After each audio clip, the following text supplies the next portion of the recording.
Bonjour. Hello. Hola. Marhaba bikoum. Sur le fil, Le podcast d'actu de l'AFP. des nouvelles choisies pour vous sur notre fil info. C'est un mouvement inattendu par son ampleur.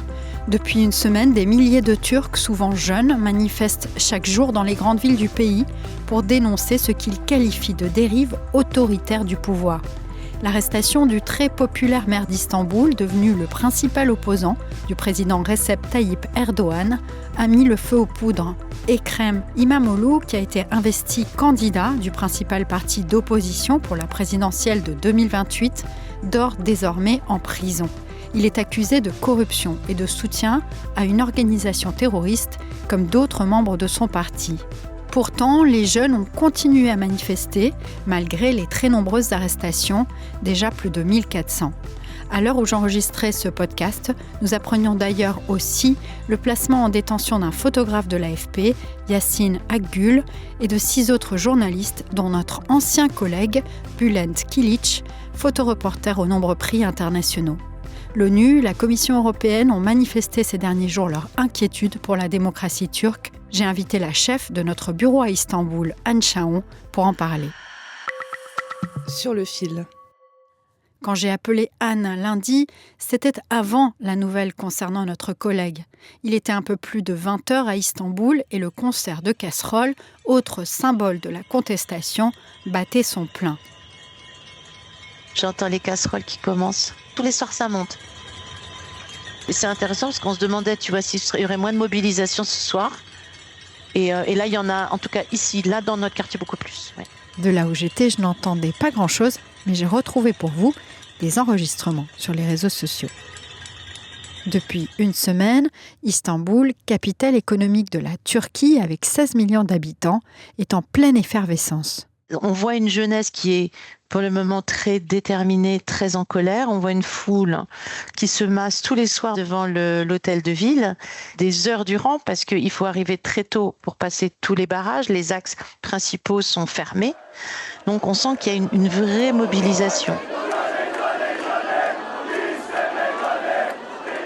Ce qui est très intéressant, c'est qu'en l'espace de 6 jours, la contagion a gagné. L'AFP a fait le décompte. 55 des 81 provinces.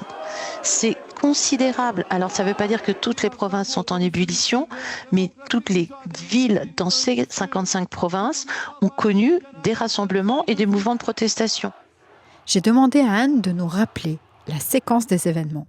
Ça a démarré vraiment par effet de surprise à l'arrestation du maire d'Istanbul avant le lever du jour, après le premier repas du matin. On est en pleine période de Ramadan.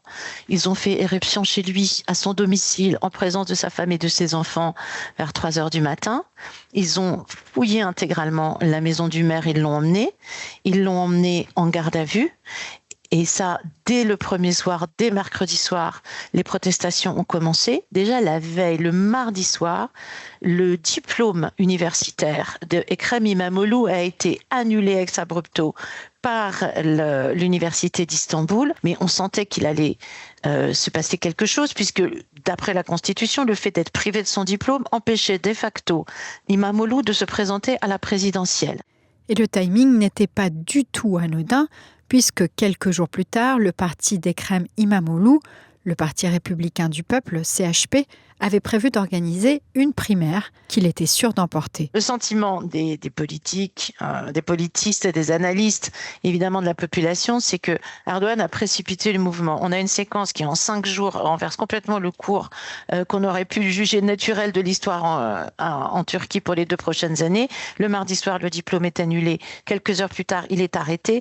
Et 5 jours plus tard, il est incarcéré. Or, ce dimanche même où il est incarcéré, le CHP, qui est quand même la première force d'opposition au Parlement, qui est le parti de Mustafa Kemal, le parti kémaliste, laïque, social-démocrate, du fondateur de la République turque. Ça compte beaucoup pour les gens qui sont dans la rue.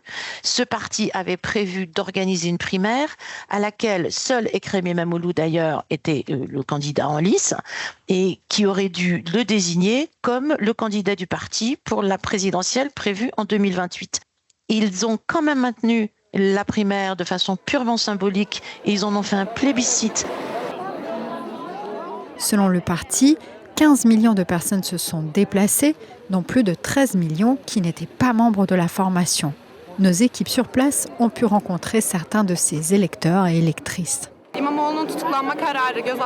L'arrestation et le placement en détention d'Imamoglu est complètement illégal. J'ai aussi vu comment des amis étaient persécutés. Cela me touche beaucoup d'avoir assisté à ça. C'est vraiment douloureux de devoir lutter contre de telles choses alors qu'on n'a que 21 ans. Il n'y a pas de situation désespérée, il n'y a que des gens désespérés. Je n'ai jamais perdu espoir. C'est ce qu'avait déclaré notre chef suprême Atatürk. On a connu des jours heureux, mais j'ai voté parce que je veux que mes enfants connaissent aussi des jours heureux. Et donc du coup, qui est Imamoglu ? C'est un jeune quinquagénaire, il a 53 ans.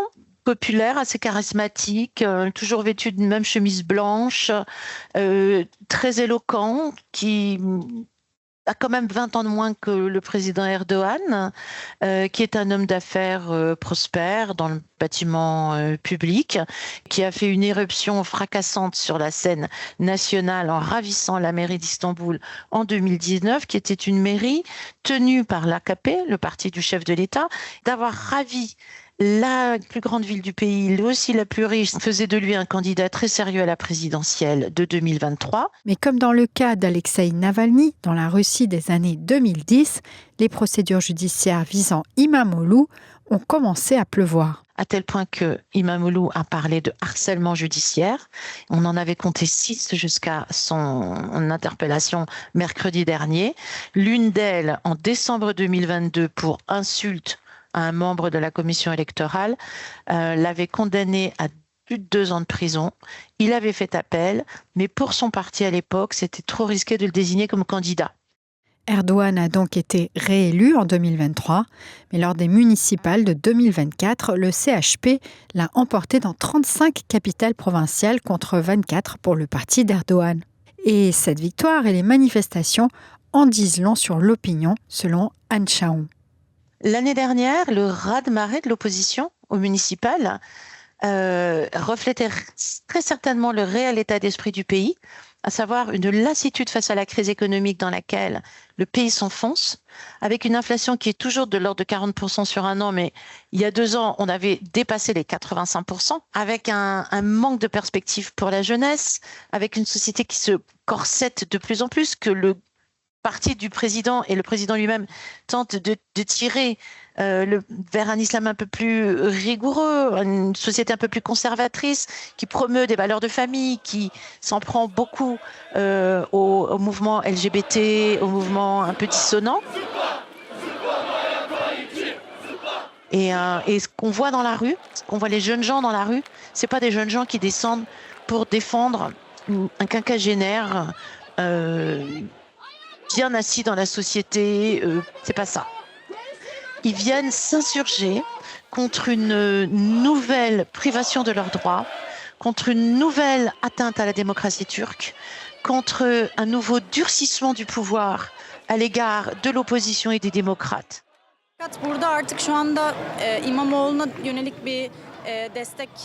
On ne peut plus parler de manifestation uniquement en soutien à Imamoglu. À ce stade, c'est un mouvement pour la défense des droits démocratiques en Turquie. Je crois qu'en ce sens, on peut la comparer au mouvement de Gezi. C'était aussi un processus qui a démarré de manière non organisée, un mouvement populaire spontané. Le mouvement de Gezi dont parle cette manifestante, une avocate de 35 ans, remonte à l'année 2013. Il a parfois été présenté comme un mouvement des indignés à la turque. Les manifestations avaient démarré à l'instigation des écologistes après l'annonce de la destruction d'un parc emblématique à Istanbul, le parc de Gezi. C'était ensuite devenu un vaste mouvement d'opposition au pouvoir.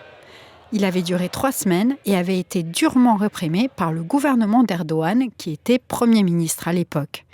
La répression s'était ensuite encore renforcée en 2016, après une tentative de coup d'État avortée. Et désormais, plusieurs politologues estiment que le pays est à une nouvelle croisée des chemins. C'est le cas de Didier Billion, directeur adjoint de l'Institut des relations internationales et stratégiques en France. Je pense qu'on est véritablement à un tournant politique, une nouvelle séquence politique. Jusqu'alors, j'étais de ceux qui se refusaient à qualifier le régime de dictature. Ce n'est peut-être pas encore une dictature, mais ça en prend véritablement le chemin, puisque l'arrestation du maire de la principale ville du pays, un des dirigeants du principal parti d'opposition, c'est quand même pas un acte anodin, et donc il y a là clairement un saut qualitatif liberticide qui n'est pas de bon présage et qui est singulièrement préoccupant. Selon Soner Kagaptay, professeur de sciences politiques et chercheur au Washington Institute, Erdogan se sent à la fois menacé et encouragé. Il se sent menacé par Imamoglu qui remporterait l'élection face à Erdogan s'il était libre de se présenter. Et il est encouragé par un climat international plus permissif. On a de part et d'autre, côté américain et côté européen, des puissances qui sont un peu repliées sur elles-mêmes et sur leurs propres soucis. Il sait aussi que comme membre de l'OTAN et qui peut afficher la deuxième armée de l'OTAN, le monde occidental aura besoin de lui face à la Russie. Ayant réussi, bon an mal an, à garder des contacts et de bonnes relations aussi bien avec Kiev qu'avec Moscou. Il n'applique pas les sanctions occidentales à l'égard de la Russie, tout en étant au sein de l'OTAN. Donc ça lui donne une position très singulière.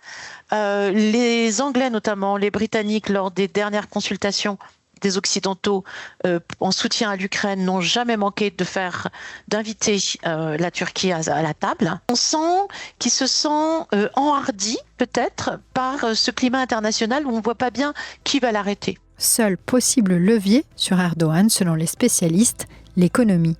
La bourse a perdu en quelques jours 16% entre mercredi et samedi. La livre turque a complètement dévissé. Elle a un petit peu redressé parce que la Banque centrale a mis 20 milliards de dollars sur la table pour la soutenir. Comment attirer les investisseurs dans un climat pareil? Que des mauvais signaux qui sont envoyés. La jeunesse essaie de partir par tous les moyens.